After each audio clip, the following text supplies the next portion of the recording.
Saudi अरब में आए एक नए ड्राइवर के साथ इतना घटिया वाला काम करवाता था। अगर वो ड्राइवर फंसता तो जिंदगी भर जेल में रहता या तो फिर उसको मौत की सजा मिल जाती। तो दोस्तों, ये एक रियल स्टोरी हमारे मोहसिन शेख भाई ने भेजा है ईमेल के जरिए।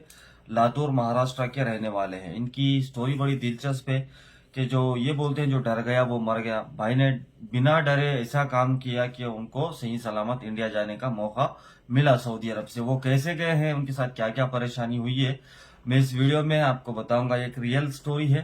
तो दोस्तों, शुरू करते हैं। अस्सलाम वालेकुम रहमतुल्लाहि व बरकातहू। नमस्ते, सत श्री अकाल। तो भाई, ये मोहसिन भाई है जो कि लातूर महाराष्ट्र के रहने वाले हैं। जो कि इन्होंने अपनी स्टोरी पहले बताया है, जो कि 2015 से 2019 तक ये इंडिया में कोई काम करते थे और इनकी सैलरी मिलती थी 10,000 से 15,000 रुपये तक। और फाइनेंशियल प्रॉब्लम हो गया था, इनके ऊपर हो गया था 2 लाख कर्जा। और ये 2 लाख जो है, ये बहुत कोशिश करने पे 2 लाख का सिर्फ ब्याज बन पाते थे, ब्याज यानी इंटरेस्ट बन पाते थे। और वो 2 लाख जैसा का वैसा रहता था। भाई ने कुछ सोचा कि मैं अपनी खुद की कुछ बिजनेस करूं ताकि मैं ये कर्जा आसानी से उतार सकूं। तो भाई साहब ने फिर से 1.5 लाख रुपया लिया कहीं से लेके। उसमें जो ओमनी गाड़ी आती थी पहले, आपको पता होगा, ओमनी गाड़ी खरीदा। और 50,000 रुपयों से बच्चों के जो किड्स वेयर होता है वो इन्होंने खरीदा। उसके बाद ओमनी लेकर घूमने लगे। उसी दौरान नजदीक नजदीक में 2000, आपको पता ही है, लॉकडाउन लग गया था। तो उसी टाइम 10 से 15 दिन में बोलते हैं कि लॉकडाउन लग गया। तो वो काम भी मेरा डप हो गया। वो 1.5 लाख का भी खर्चा इनके ऊपर चढ़ गया, यानी पूरा 3.5 लाख का खर्चा इनके ऊपर चढ़ा हुआ था। अब भाई लॉकडाउन में बहुत परेशान हुए। इनका कोई उनकी परेशानी का कोई हल नहीं मिला। फिर इन्होंने सोचा कि मैं क्यों ना सऊदी अरब जाऊं, मेरे को ड्राइविंग तो आती है। तो ये लॉकडाउन खत्म होने का इंतजार किया। एक एजेंट को पकड़ा भाई ने। फिर वो एजेंट को 1 लाख रुपया खर्चा करके, एजेंट के साथ में 1 लाख रुपया फिर से अलग से खर्चा करके सऊदी अरब को आए। तो फिर यहां से इनकी कहानी इंटरेस्टिंग बन जाती है। अब देखो, सऊदी अरब में जो भी नया ड्राइवर आता है उसके साथ में शुरू शुरू में 3 से 4 महीने तक दबा के काम लिया जाता है, ये सबको पता है। और ऐसा काम लिया जाता है कि वो बंदा या तो कर पाएगा या तो रो रो के परेशान हो जाएगा या तो वापस इंडिया को चला जाएगा। लेकिन इनके साथ ऐसा नहीं हुआ।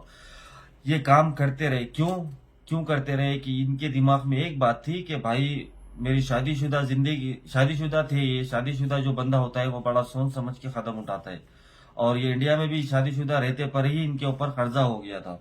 और जैसे सऊदी अरब आए, सऊदी अरब में भी इनके साथ सेम प्रॉब्लम होने लगी। तो ये भाई की ये सोच थी कि मैं अगर वापस चला जाऊंगा तो मेरे ऊपर जो कर्जा है ना वो मैं फेड़ पाऊंगा, ना मैं फैमिली को पाल पाऊंगा। इस तरह अगर हुआ तो भाई साहब को शुरू से लेके 6 महीने तक 18 से 22 घंटे तक ड्यूटी लगाते थे। 18 से 22 घंटे इनको रेस्ट के लिए मिलता था, सिर्फ 2 घंटा, वो भी गाड़ी के अंदर सो के निकाल देते थे भाई।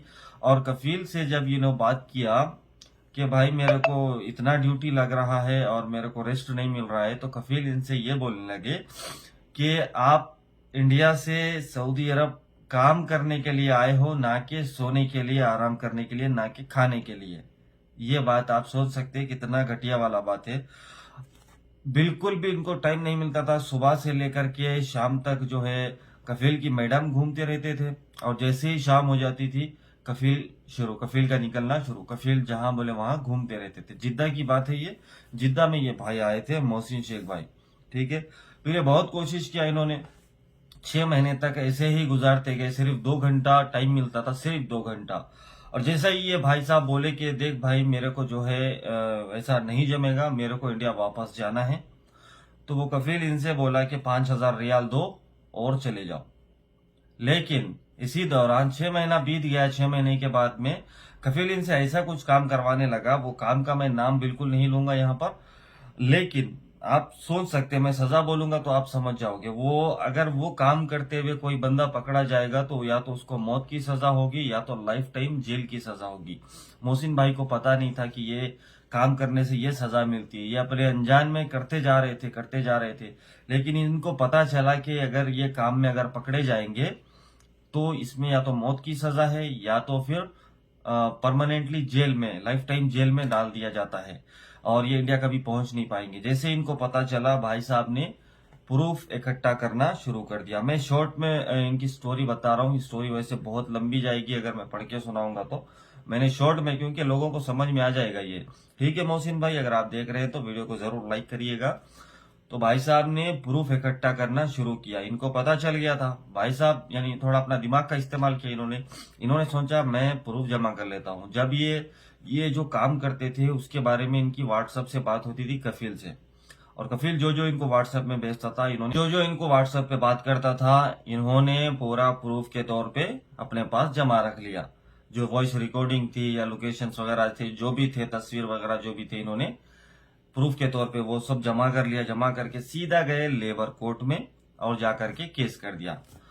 जैसे ही पता चला कफिल को कि इस ड्राइवर ने इनके ऊपर केस कर दिया है, तो कफिल डायरेक्ट फोन करने लगा भाई से, बात करने लगा कि तू वो केस वापस ले ले, वरना मैं मुश्किल में पड़ जाऊंगा, मैं तेरे को सही सलामत घर को भेज दूंगा, तेरे को 1 रियाल भी देने की जरूरत नहीं है। बहुत रिक्वेस्ट करने लगा, लेकिन मोहसिन भाई ने माना नहीं, मैं बिल्कुल केस वापस नहीं लूंगा। उसी टाइम जो लेबर कोर्ट था, लेबर कोर्ट से टाइमिंग आती है, जैसे अपॉइंटमेंट मिलता है, अपॉइंटमेंट में डेट दिया जाता है। तो ये भाई साहब ने जो है ये महीने में केस किया था, तो अगले महीने की 4 तारीख को वहां पर हाजिरी देना होता है लेबर कोर्ट में, दोनों को देना होता है, कफील को और ड्राइवर को। तो कफील ने क्या किया, तो केस वापस ले ले, मैं तेरे को इंडिया भेज दूंगा। तो भाई ने बोला बिल्कुल नहीं लूंगा केस वापस। तो कफील ने क्या किया, तुरंत इनका फाइनल एग्जिट लगाया, यानी महीना आने से पहले ही यही महीने की, जिस महीने में उन्होंने केस किया था, उसी महीने की 28 तारीख को भाई साहब को फाइनल एग्जिट लगा के भेज दिया। और जो अगले महीने की 4 तारीख को जो लेबर कोर्ट को जाना था, उससे पहले ही मोहसिन भाई जो है इंडिया पहुंच गए, और कफील भी जो है नहीं जा सका। लेकिन पता ये चला भाई को कि इनके आजू बाजू में जो ड्राइवर लोग होते थे, इनके दोस्त जो थे, दोस्त बने थे, उन्होंने इनको बताया कि आपके कफील के घर पे, यानी ये जाने के बाद, मोहसिन भाई इंडिया पहुंचने के बाद, इनके कफील के घर पे 20 से 25 दिन बाद कफील के घर पे 6 से 7 पुलिस की गाड़ी आई और रेड मार के जो है उसको अरेस्ट करके ले गए। और कुछ ही टाइम में जो है वो कफील को भी रिहा कर दिया, यानी छोड़ दिया, कफील को भी छोड़ दिया। वो पता नहीं कैसे छोड़ा, क्यों छोड़ा, वल्लाहु आलम, भाई बोलते हैं वल्लाहु आलम, उसके बारे में कोई आइडिया तो नहीं है। लेकिन भाई जो डर गया सो मर गया। मैं डरा नहीं, बिना डरे मैंने केस किया। देखो, इससे एक बात ये क्लियर होती है, अगर आपको प्रॉब्लम हो रही है, आप गल्फ में काम कर रहे हैं, आपको प्रॉब्लम हो रही है, कुछ आपसे ऐसा काम करवाया जा रहा है, या आपको गाली गलौज किया जा रहा है, या मारा जा रहा है, तो उसका प्रूफ बना के रखो। प्रूफ जो है हर जगह कहीं भी हो आप, तो वो प्रूफ आपको काम में आता है। यहाँ बिना प्रूफ के सऊदी अरब में सजा नहीं मिलती, आपको पता है। प्रूफ होना चाहिए बिल्कुल। अगर आपके पास प्रूफ है तो आप जीतेंगे।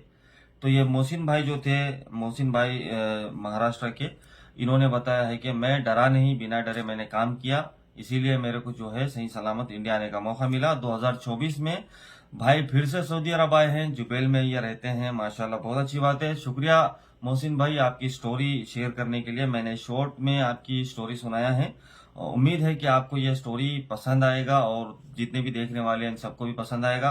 दोस्तों, अगर आपके पास भी कोई आपकी रियल स्टोरी है, आपके साथ में अगर घटी हुई है, चाहे वो हॉरर हो, जैसे हंटेड वाली जो स्टोरी होती है, जैसे शैतान, अगर आप कहीं रोड पे चल रहे हैं, आपके साथ कोई घटना घटी है, चाहे इंडिया में हो, चाहे जहां भी हो, आपके साथ कोई घटना घटी है, तो आप इस ईमेल पर आपकी स्टोरी भेज सकते हैं। मैं वो आपकी स्टोरी को नरेट करके इस तरह पब्लिक तक इंशाल्लाह पहुंचा दूंगा। उम्मीद करता हूं आपको ये वीडियो अच्छी लगी होगी। वीडियो अच्छी लगी तो लाइक करिए, चैनल को सब्सक्राइब करना मत भूलिए। मिलते हैं आप लोगों के साथ नेक्स्ट वीडियो में। दोस्तों, अभी मैंने ये चैनल पे जो है ना एक नया शुरू किया हूं, जो कि मैं रियल स्टोरीज शेयर करने की कोशिश कर रहा हूं, चाहे वो लोगों की हो या चाहे इंटरनेट से लेकर के हो, जो भी हो, लेकिन स्टोरीज बना करके मैं इस चैनल पे शेयर करूंगा।